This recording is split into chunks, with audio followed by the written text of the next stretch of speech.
So, as we know, guys, India's going to the moon. Russia's going to the moon. The big news this weekend was that Russia's moon mission failed with a catastrophic crash.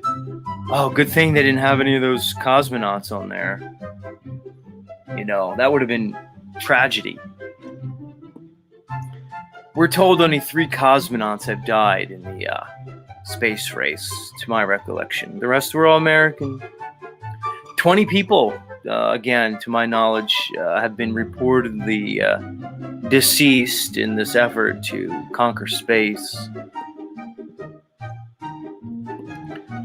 So, good thing it was an unmanned moon mission, you know, with this Russian crash that happened on the moon. But we know Russia's not the only country up there. And it's not just countries, guys. It's independent entities that are sending things up there, apparently.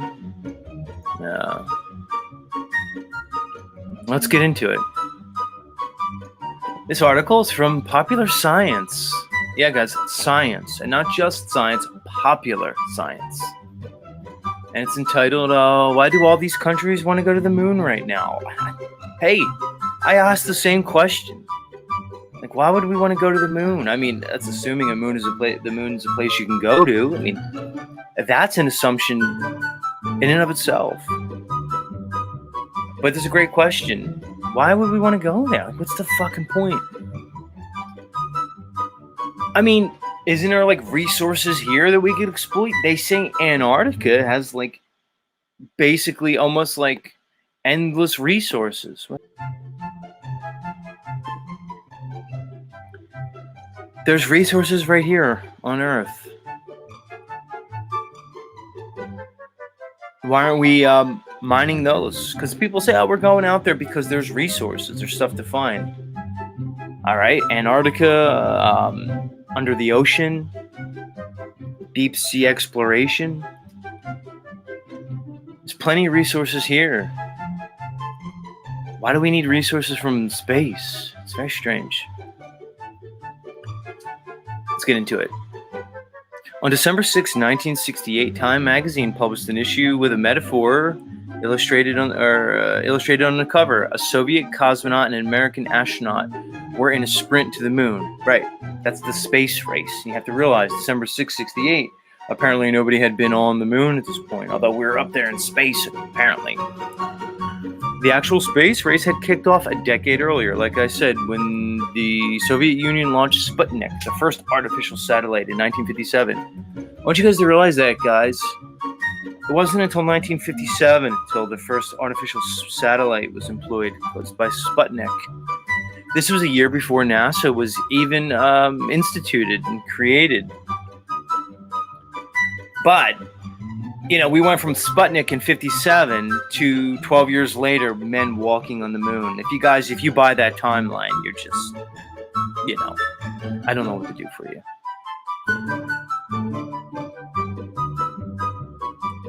My music, see, now I'm just like, is my music going to mess up again? This is where Z needs a producer. Yeah, Sputnik, 1957.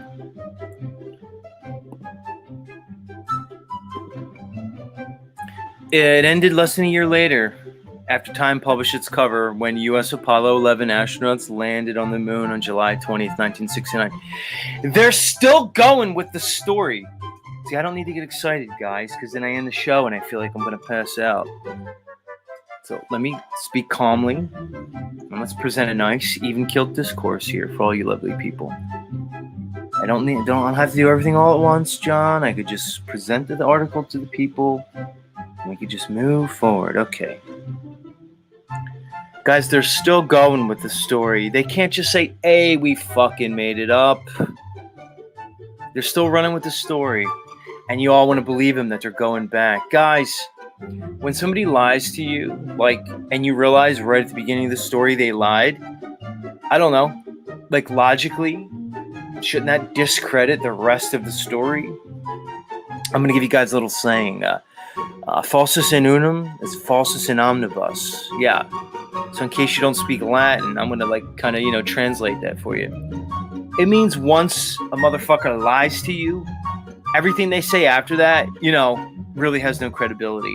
It doesn't necessarily mean that they're lying afterwards. It just means that they have no credibility.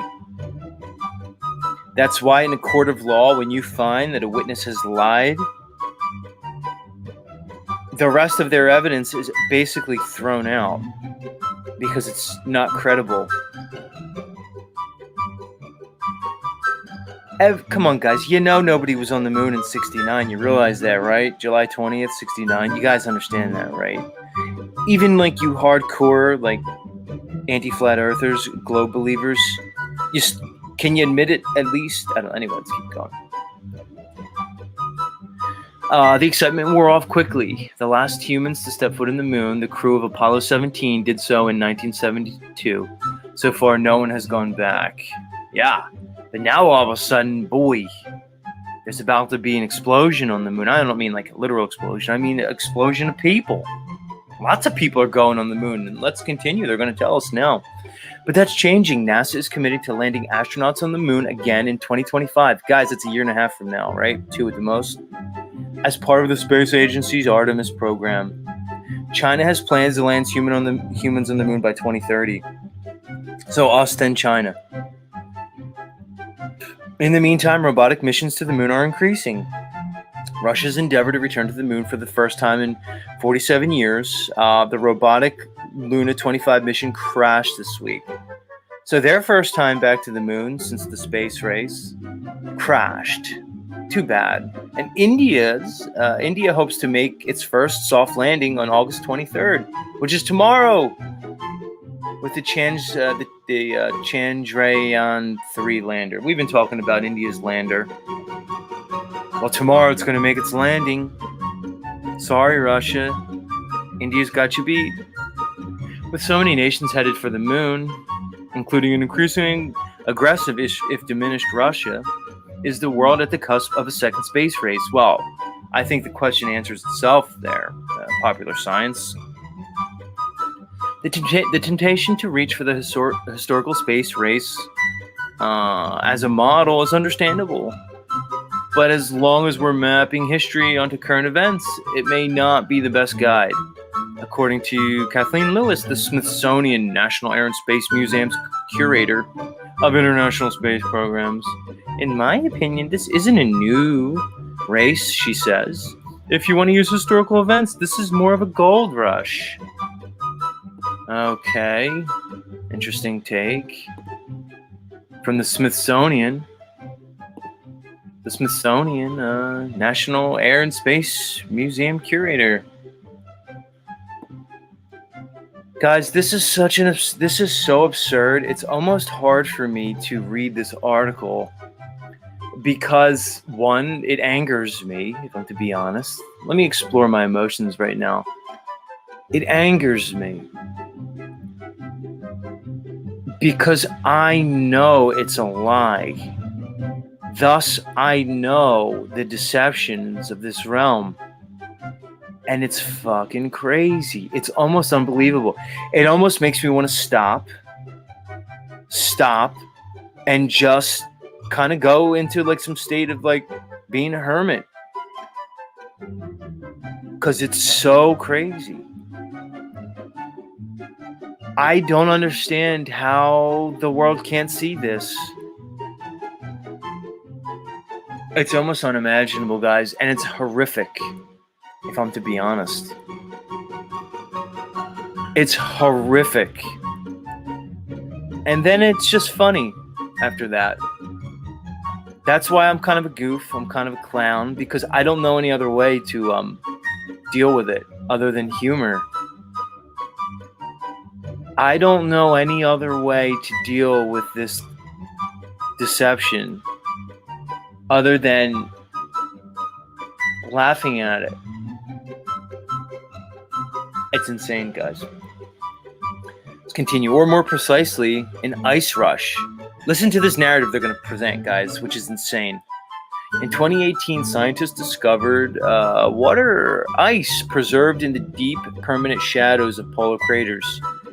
Yeah, if any of you guys forgot, in 2018 they found that there's ice on the moon, water. All of a sudden there's water on the moon, frozen,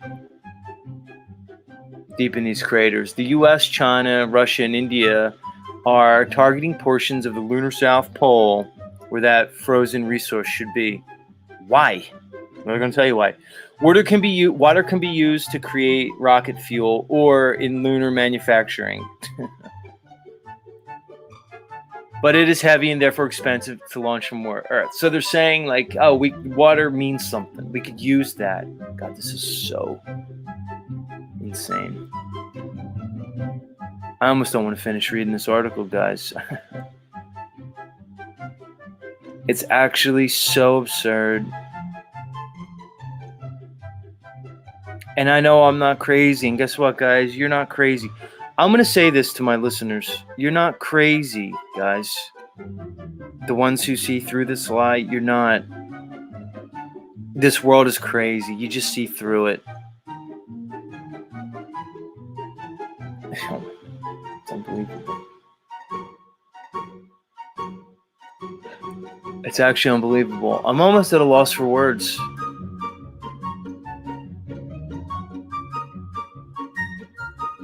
I'll never get used to this. Let me continue.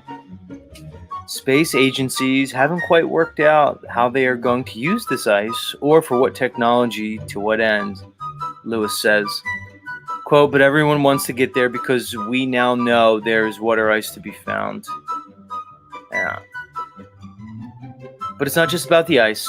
The technological basis for all this activity is entirely different than in the mid-20th century, Lewis points out. Back then, the US and Soviet Union were developing the technology to go to the moon for the very first time. President Kennedy backed the lunar program because his advisors convinced him the race was technologically winnable, she says. While this competition had a destination, it also referred to the way the USSR was racing to the maximum capacity of their technological limits. The Soviets had difficulty developing vehicles powerful enough to launch a crewed mission to the moon. The U.S. created the Saturn V rocket, a singularly capable technology that was the most powerful ever launched until the first flight of NASA's new Space Launch System rocket in late 2022. Yeah, which I'm sure this, they call it the SLS rocket, Space Launch System. I guess that's what's replacing the Saturn V rocket. Wow. Today, multiple nations and even private companies have the technological capability to send spacecraft to the moon. Space itself is now more crowded too. A host of satellites tied into terrestrial economies, carrying communications, providing guidance signals, and observing agricultural, water, and other resources on the ground. Right, they're saying satellites. I want to make this point about satellites, guys. And it's this. I want you to think about the incredible cost that would go into developing a satellite, manufacturing a satellite, launching it into the vastness of space, and then operating it. I want you to understand the resources, the cost that would go into such an endeavor. And then I want you to juxtapose that with using that same technology, but just in a balloon, a helium-filled balloon. Now, if you wanted to use this high-level, high-altitude, so-called satellite technology for, as it says, communications, guidance signals, and observing water and resources on the ground, what would make more sense? Blasting using rocket technology the satellite into the vastness of space and placing it into a geosynchronous orbit? Or filling a balloon up with helium and let it float up really high? What to you is more realistic, more logical? Here's my point.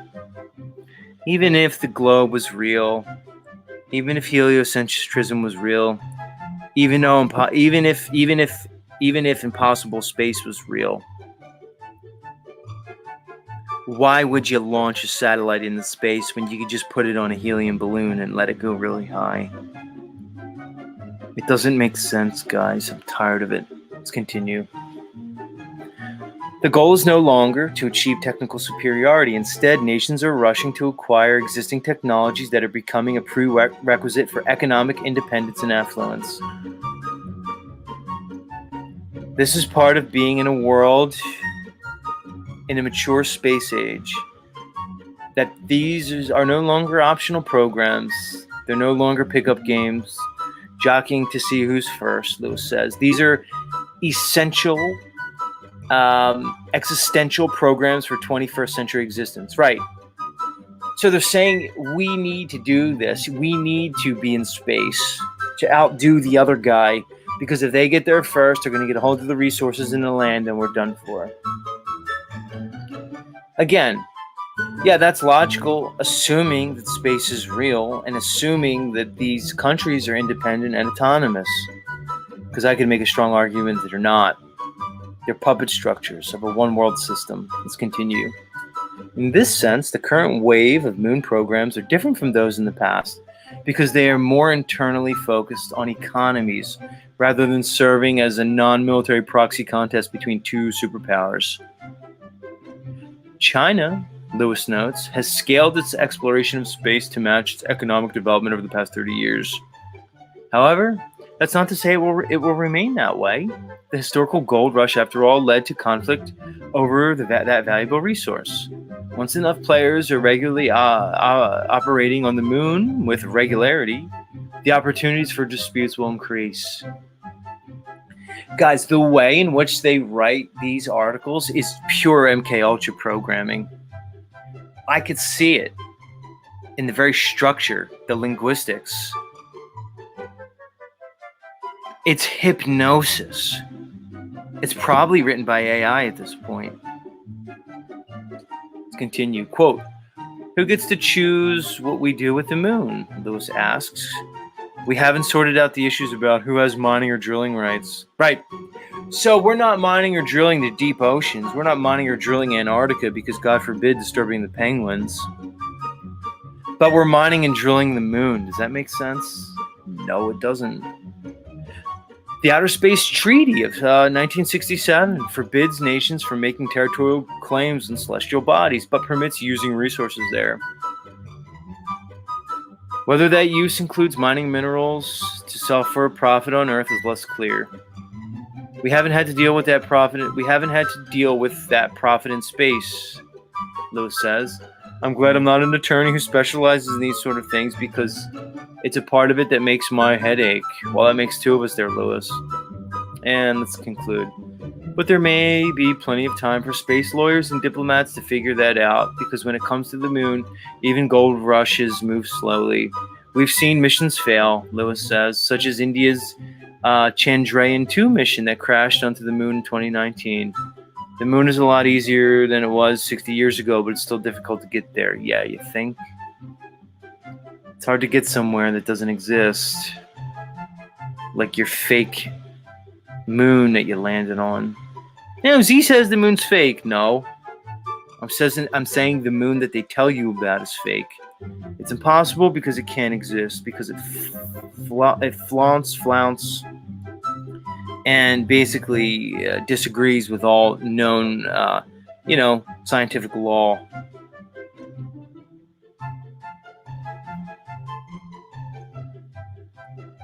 That's enough of that article.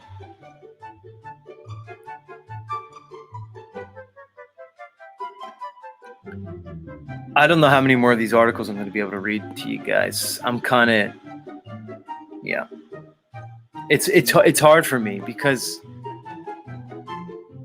this is what they're presenting as science to humanity. This is what humanity believes. They can't grasp the magnitude of the lie, and it only makes us look more and more crazy. Yeah. It's nuts, guys. It really is. It's almost beyond comprehension. It is beyond comprehension.